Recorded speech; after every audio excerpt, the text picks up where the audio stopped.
boa noite. Bem-vindo ao quarto debate do Encontro EducaRede 2011. Eu sou o Guilherme Felitti, repórter da revista Época Negócios. E a gente vai discutir nessa quarta-feira a questão do lixo eletrônico. O Encontro EducaRede é promovido pela Fundação Telefônica e está acontecendo além do Brasil e outros 5 países na América Latina e na Europa, Espanha. É um encontro que vai estudar essas relações entre tecnologia e educação. Você, até o final do dia hoje, vão subir no site onde você está assistindo essa transmissão o VT dos debates anteriores, os 3 debates anteriores, para você acompanhar o que já passou aqui. Esse debate de hoje vai contar com a presença de 3 debatedores e na próxima hora a gente vai falar sobre os impactos do lixo eletrônico no meio ambiente e na sociedade. Então vamos apresentar quem são os debatedores. Aqui à minha esquerda está o Marcelo Braz. Daqui a pouco ele vai fazer uma introdução mais profunda sobre o que ele faz. Do lado dele está a Mayra Begali e do lado dela está o Felipe Fonseca. Vamos passar por uma pequena introdução, então, pelo menos para a gente saber qual o principal assunto, quais são os principais pontos que a gente vai abordar nessa discussão. Acho que talvez seja interessante a gente começar falando o que é o lixo eletrônico. O lixo eletrônico a gente pode classificar como o resto de qualquer equipamento eletrônico que é descartado incorretamente e tem algum tipo de impacto direto ou indireto no meio ambiente ou na gente, na vida dos seres humanos. A gente pode considerar PCs, celulares, geladeiras, monitores, TVs, eletrodomésticos e afins. A ONU estima que são mais ou menos 40 milhões de toneladas de lixo eletrônico por ano. E o Brasil está bem mal posicionado nesse cenário. É o país em desenvolvimento que mais descarta lixo eletrônico no mundo, à frente inclusive dos chineses e dos indianos. Só para você ter uma ideia, há 3 anos eram 3 mil toneladas de celulares no Brasil que eram descartados sem nenhum tipo de programa específico. De 3 anos para cá, o número de assinantes da telefonia móvel no Brasil cresceu, provavelmente o número de toneladas de lixo eletrônico cresceu do mesmo jeito. Esse não é só um problema do Brasil, mas a gente tem também umas rotas estabelecidas entre os países em desenvolvimento que mandam contêineres recheados de lixo eletrônico para países em desenvolvimento, como é o caso principalmente dos Estados Unidos e da Europa, que mandam muitos cargueiros para a África, principalmente para a Nigéria e para a Gana, e para a Ásia. Na China a gente tem uma cidade que é Guiyu, inclusive a revista Time fez um ensaio fotográfico impressionante, a gente vai colocar aí para vocês clicarem e conseguirem ver. É uma cidade composta basicamente de pilhas e pilhas de lixo eletrônico que foram se acumulando durante o tempo. Por que os países desenvolvidos mandam os seus lixos eletrônicos para os países de desenvolvimento? As placas de PCs, celulares, smartphones, monitores e afins têm metais valiosos na sua composição. Então você pode encontrar, por exemplo, ouro, prata, o que foi chamado de garimpo eletrônico. Você tem as pessoas que ganham muito mal, que vão ficar raspando esses componentes e juntando para vender como uma forma de ganhar a vida. Ao mesmo tempo que você tem outros metais menos nobres, mas que podem ser revendidos também, como o ferro, o aço, o cobre. Mas ao mesmo tempo que você tem metais preciosos que podem ser revendidos, você tem outras substâncias super tóxicas que vão ter um impacto na saúde daquelas pessoas em curto ou médio prazo. Então, na composição de todos esses equipamentos eletrônicos que a gente tem hoje em dia, existem componentes como o chumbo, o arsênico, o mercúrio, o cobalto, o cádmio, que podem causar de leves demências até a morte em questão de meses, dependendo da exposição ao qual a pessoa teve durante esse trabalho. Acho que introdução feita, queria começar pedindo para o Marcelo se apresentar e mostrar também, falar dos projetos que vem conduzindo ultimamente. Eu sou tecnólogo de formação, trabalho com tecnologia já há muito tempo. Trabalhei numa grande empresa com tecnologia e depois, recentemente, fui para a área de educação ambiental, porque o lixo eletrônico está ligado à educação ambiental, e mais próximo agora um projeto ligado à economia solidária com as cooperativas de catadores. Uhum. O projeto que eu ando desenvolvendo agora diz respeito a como os catadores irão trabalhar a questão do lixo eletrônico, já que a lei, o Plano Nacional de Resíduos Sólidos, que foi recentemente aprovada, ela prevê que os catadores das cooperativas têm preferência no momento de fazer a reciclagem, de modo geral, não só do lixo eletrônico, mas qualquer lixo gerado aí pela sociedade. E aí então existe um processo de formação ligado a esse processo, já que os catadores, o lixo eletrônico ele é um lixo muito específico, muito diferente do lixo comum. Então nessa etapa que a gente está agora, a gente vai começar a trabalhar isso com eles. A USP, o CEDI da USP, que é um centro de recuperação, de triagem. De coleta de componentes, que foi aberto há 1 ano e meio, 2 anos. Isso. Porque, na verdade, a gente usar o termo reciclagem é impróprio, né? Na verdade, não é bem um processo de reciclagem, é um processo de triagem. E o processo final dessa triagem é que vai para uma empresa que lá no final do processo faça a reciclagem de todo o material. As cooperativas não vão funcionar de modo diferente, não, porque elas não têm a capacidade de manipular esse material, que é muito perigoso, né, à saúde. Então a ideia é que eles se apropriem desse conhecimento, se possível se apropriem das tecnologias também que estão recebendo ali, os computadores, de como usar aquilo, de como fazer o reuso e não só o descarte, que é um processo, uma etapa aí de toda a cadeia de produção e de descarte. E ao mesmo tempo começar a gerar tecnologia de reciclagem para esses equipamentos. No Brasil, porque essa tecnologia o Brasil ainda não domina. Isso é uma das razões porque alguns países exportam, né, mandam esse lixo para outros locais. Legal. A gente pode aprofundar algumas outras questões aqui que eu já anotei, mas vamos só fazer as introduções antes. Mayra, você, por favor, agora.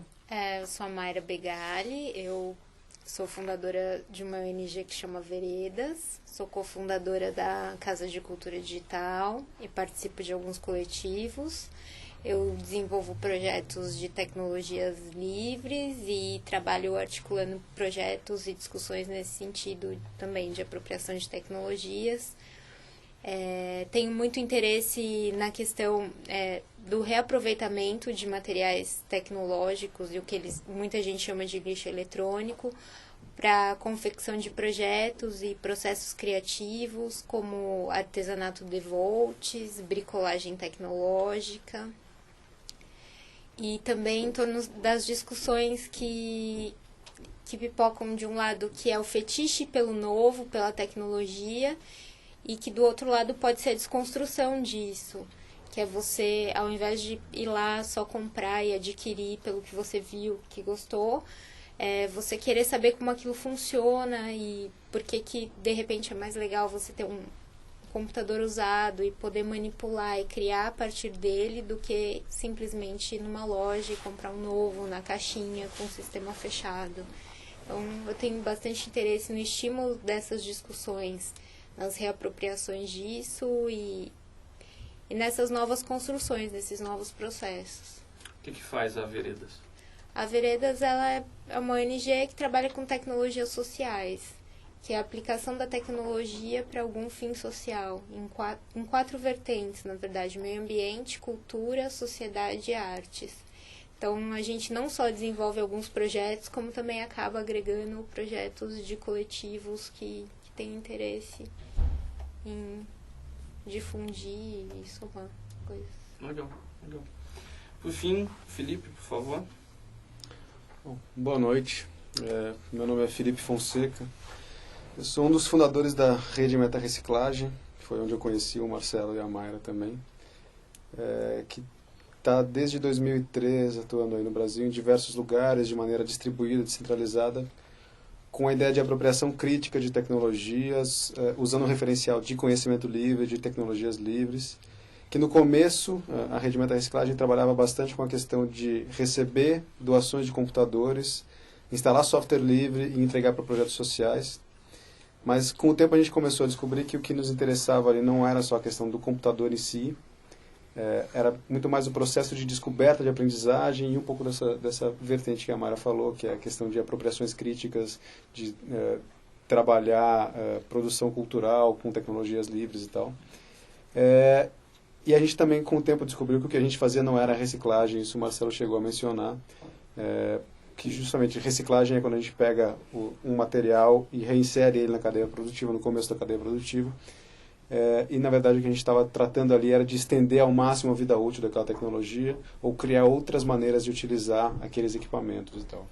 Alguns anos depois, como a gente viu que tinha uma situação bastante complicada aqui no Brasil, em relação ao descarte, a deposição final do material eletrônico, no sentido de que, quando a gente falava sobre reciclagem de eletrônicos, e a gente recebia computadores, sempre aparecia um cara que dizia, não, eu sou especialista em reciclagem e tal, e eu pago para vocês aí tantos reais pela tonelada e tal. E a gente achava aquilo, no começo a gente falava, pô, interessante, né? A gente pode financiar as coisas. A gente foi investigar e a gente descobriu que o cara fazia era triturar material, mandar em container para a China, mandar em container para Nigéria, para Gana, para Índia. Fazer enfim. parte desse... Entrar nesse ciclo de utilizar mão de obra semi-escrava, sem proteção, sem observância de normas ambientais, sociais e tudo mais, para fazer a deposição final desse material. Na verdade, não é a deposição final, porque eles fazem é queimar, então, grande parte daqueles componentes tóxicos vai para a atmosfera. Uma coisa importante de lembrar é que lixo eletrônico, e todo mundo que está aí assistindo, que tem aquele computadorzinho guardado lá na estante, que não está usando, está lá na garagem e tal, e um dia acha que pode, enfim, se desfazer dele e jogar no lixo, é bom lembrar que aquilo é lixo tóxico, aquilo tem elementos que, se colocados na natureza, vão contaminar o solo, vão contaminar o ar, vão causar problemas.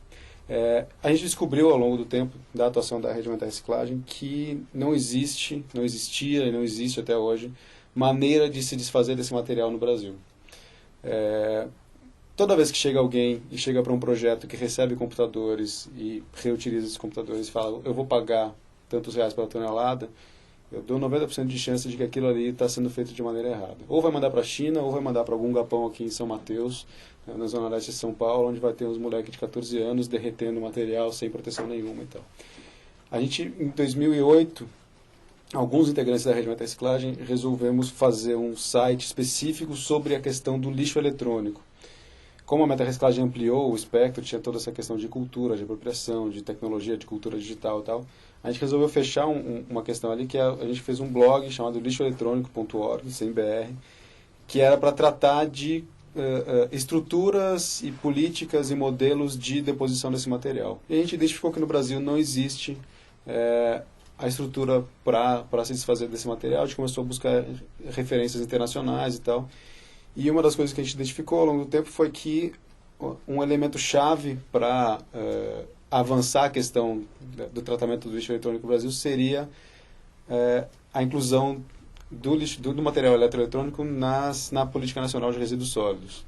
Quando a gente começou, era 2008, a política de resíduos sólidos estava no Congresso desde 1991. Então faziam 17 anos que a Política Nacional de Resíduos Sólidos estava tramitando no Congresso Nacional. E no primeiro meio ano do blog Lixo Eletrônico aconteceu um fato ali, no primeiro ano, não lembro exatamente quando foi, aconteceu um fato que a gente, acompanhando a discussão sobre a Política Nacional de Resíduos Sólidos, descobriu que um deputado federal chamado Arnaldo Jardim, daqui de São Paulo, tinha simplesmente retirado os eletrônicos da pauta de discussão da Política Nacional de Resíduos Sólidos. Sem falar nada. Sem falar nada. Ele falou dentro da comissão. Tinha uma comissão dentro do Congresso Nacional, era composta pelo Arnaldo Jardim, a Erundina, Paulo Teixeira e alguns outros deputados. E dentro das negociações lá, ele simplesmente tirou os eletrônicos para dizer que não, agora a discussão vai avançar porque isso aqui está sendo travado, tem pontos polêmicos aqui com a indústria, então vamos andar sem isso.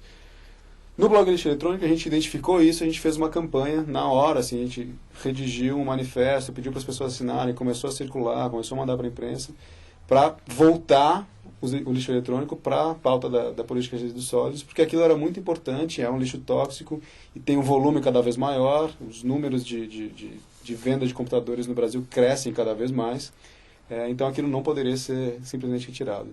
E com o tempo a gente inclusive teve assessores de alguns dos deputados que estavam envolvidos que agradeceram a gente porque a gente mostrou que havia pressão, que havia pessoas na sociedade interessadas em que aquilo fosse incluído. E, por fim, a Política Nacional de Resíduos Sólidos foi aprovada, depois de 19 anos de tramitação, foi aprovada no ano passado. e ela incluiu os eletrônicos. Que falta agora, falta muito. Então, pelo menos agora a gente tem uma lei, só que a partir dessa lei a gente tem que construir, regulamentar e criar as estruturas e tudo mais. Mas eu acho que um começo já foi. Legal, você já passou por alguns assuntos que eu achava interessante a gente colocar. Mas antes da gente avançar, deixa eu voltar um pouquinho. Vocês três se conhecem do projeto Meta Reciclagem, né? Sim. Na parte prática, como é que funciona o Meta Reciclagem? Se alguém tem, por exemplo, uma empresa lá com os computadores que a empresa acha que está ficando obsoleto, entra em contato com vocês e faz a doação, e vocês fazem o quê? Como é que funciona? Olha, desde 2006, 2007 a gente não pede mais doações. Não? Tá. Não. A empresa que quer se desfazer desse material tem que pagar o processo de reciclagem, e se ela quiser doar material que esteja funcionando, ela pode doar para associações que fazem esse tipo de separação, triagem, reuso e tal. É muito complicado, porque a gente vai ver modelos que existem, por exemplo, na Europa. Na Europa, as poucas ONGs que fazem o caminho certo, por exemplo, tem umas ONGs na Bélgica que recebem material e mandam para países em desenvolvimento na África, por exemplo. Elas mandam só equipamento que está funcionando, e elas mandam junto o dinheiro para a deposição final, que eles coletam o imposto na Europa, a política de resíduos eletrônicos da Europa. Eles coletam, não sei se é um imposto, se é uma taxa e tal, mas que está incluído no preço do equipamento eletrônico, que prevê que é uma verba que vai ser utilizada para o descarte, para a deposição final. Correto, é a deposição. O descarte correto. Tá. Mesmo assim, eles ainda fazem muita coisa complicada. Tem um vídeo chamado Digital Handcraft, que mostra justamente um container na Alemanha sendo mandado para países em desenvolvimento, com um material que eles diziam que estava funcionando, mas os caras abrem o container, a fiscalização vai lá e abre o container, e o vídeo mostra exatamente essa cena. E tem um monte de material ali inservível que não vai poder ser utilizado. Mas o jeito certo e a pressão que a gente tem que fazer hoje em dia é a seguinte: nenhum projeto deve simplesmente aceitar doações e aquilo ser tratado como uma solução definitiva para o problema dentro da empresa que tem que doar. O que a empresa deveria fazer é entrar em contato com o fabricante do material e dizer: temos material que não serve mais, vocês devem vir aqui buscar de volta. A Política Nacional de Resíduos Sólidos que foi aprovada prevê a logística reversa, prevê que o fabricante é responsável, ou o fabricante ou o importador, seja responsável por retirar aquele material e encaminhar para a deposição final. Isso é uma coisa que os fabricantes não gostaram nem um pouco, provavelmente. Exato, mas essa intermediação, a partir dessa intermediação, é a empresa que tem que definir se aquele material vai para reuso, para projetos sociais ou reciclagem. A empresa que fabrica ou que importa. A empresa que utiliza o equipamento, a princípio, num mundo ideal, num mundo em que as estruturas funcionassem, não deveria nem se preocupar com isso. Ela deveria simplesmente ligar para o fabricante ou ligar para o poder público local e dizer: temos material aqui que não serve mais, encaminhe para o fabricante. Tá. E no meio desse tiroteio, o papel de vocês seria qual? Vocês é uma questão assim... Não, vamos dizer assim, o Grupo Meta Reciclagem. O Grupo Meta Reciclagem é uma questão bastante complexa. Assim.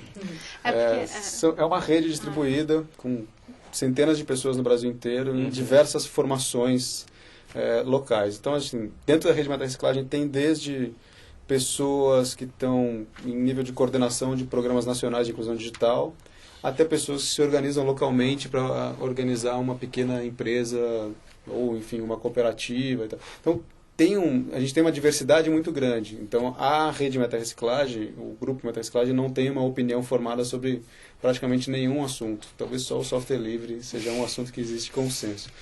Mas, assim, o nosso papel nesse sentido, no começo era esse papel de receber material e mostrar e ensinar pessoas a usarem e tal. E a gente continua fazendo uso criativo de eletrônicos eletrônicos que não servem mais, tidos como obsoletos. Mas a gente tem assumido um papel cada vez mais de conscientizar as pessoas por fato de que não existe um sistema no Brasil para recolher esse material, que a gente tem que chamar a atenção do poder público, a gente tem que chamar a atenção das empresas, a gente tem que fazer pressão para isso. E a gente mostra também que as pessoas não precisam se desfazer daquele material de maneira tão rápida como geralmente é. Então, dá para fazer um uso alternativo, por exemplo, de um computador de 10 anos atrás, como um servidor de arquivos, como um servidor de impressão, como um firewall. Eu não preciso simplesmente pegar aquele computador e jogar fora, mas também não preciso ficar usando um computador de 15 anos atrás para usos de hoje em dia que não são mais possíveis. Que é uma coisa que inclusive a própria Maria tinha falado. Antes da gente só continuar, eu tinha esquecido na introdução de falar que você pode mandar suas perguntas por essa página na qual você está vendo o vídeo, ou você pode também mandar para a Educarrede 2000, o Twitter, @Educarrede 2011, as suas questões. A gente vai responder aqui na medida do possível questões que vão chegar para a gente.